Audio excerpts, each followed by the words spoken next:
its own. Joining me now, White House Press Secretary Robert Gibbs. Good morning to you, Mr. Gibbs. Good morning. How are you?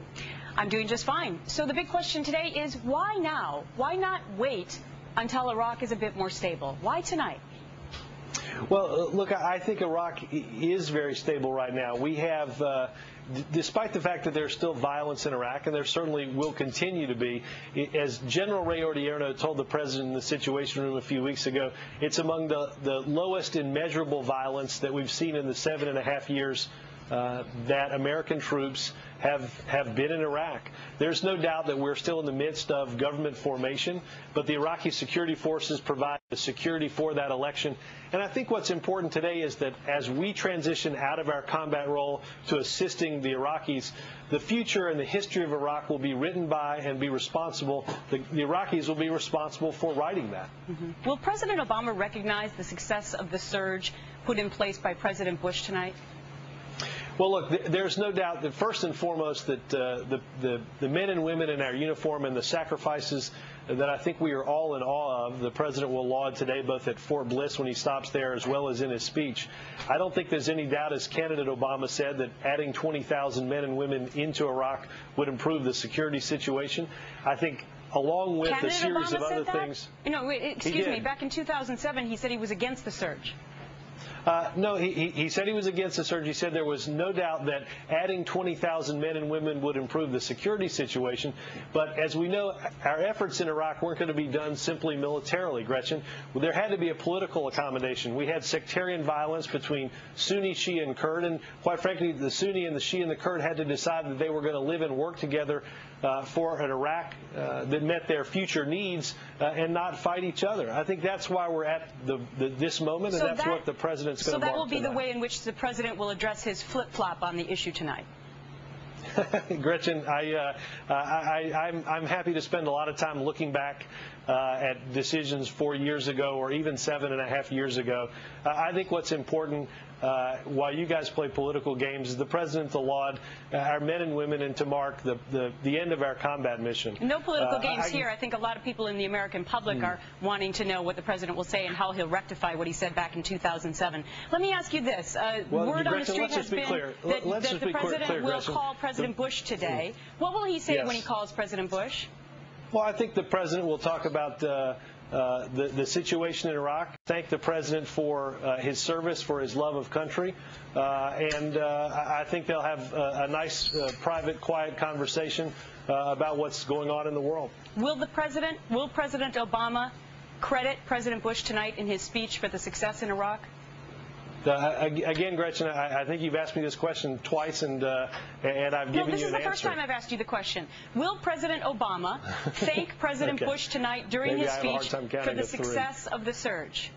No, that's actually now the fourth time you've asked me that question. Well, you haven't answered it. Will he credit President Bush tonight Gretchen, for the success of the surge? That's number 5. Let me give you the same answer I gave you the first time. In baseball, you get 3 strikes and you're out. You've had 5 chances to answer the question. Will he credit President Bush tonight? Gretchen, I don't know whether this is you actually interviewing me or just a tape of you looping the same question over and over again. There is no doubt, and the president will mention, that adding men and women into Iraq improved the security situation. There's no doubt about that. But I think we would all recognize, Gretchen, if you'll take a moment to understand, that we wouldn't be where we are in Iraq without the political accommodation. We wouldn't be in Iraq where we are in Iraq today without the Sunni awakening, where Sunni tribes decided instead of fighting with al-Qaeda, they were going to fight against al-Qaeda. There were a whole series of factors that went into marking where we are today.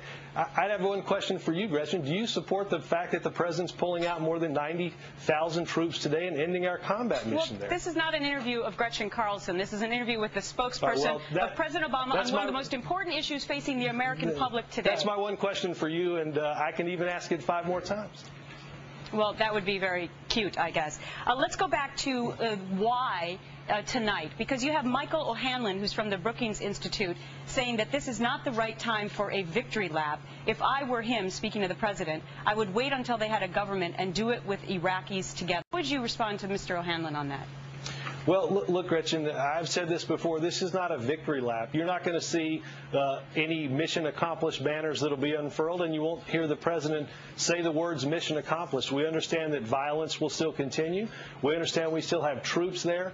But it's important to transition our role out of Iraq and put the Iraqis in control and make sure that the Iraqis are responsible for the decisions that have to govern that country. Mm-hmm. That's also a reason why we're marking this transition today is we put pressure on the Iraqis to come up with decisions and accommodations that they could live with themselves rather than fighting each other, because we told them we weren't going to be there forever and that right. At a certain point we were going to transition out. It's their responsibility. The vice president's over there now. I don't think there's any doubt that we will very soon have a government in place. The last election, it took 6 months to form a government. This election was certified in June, and I think we're making progress toward that end. And undoubtedly, your boss, the president, will thank the troops tonight during his speech as well. You know, the president will start today, Gretchen, at Fort Bliss, which saw some of the heaviest combat fighting at the very beginning of this war. They had troops that have served there continuously. Some have served 2, 3, and 4 times. You know, Gretchen, whether you agree that we should have gone or not, whether you agree on the certain tactics, I think we can all agree that the men and women of our uniform, the men and women in uniform, and those that provide our safety and security and sacrifice, and the families that they have that sacrifice so much, are a group of people that we are forever indebted to. All right, very well said. Robert Gibbs, spokesperson to the president. We will all watch tonight, 8 p.m. Eastern Time. Thanks for your time this morning.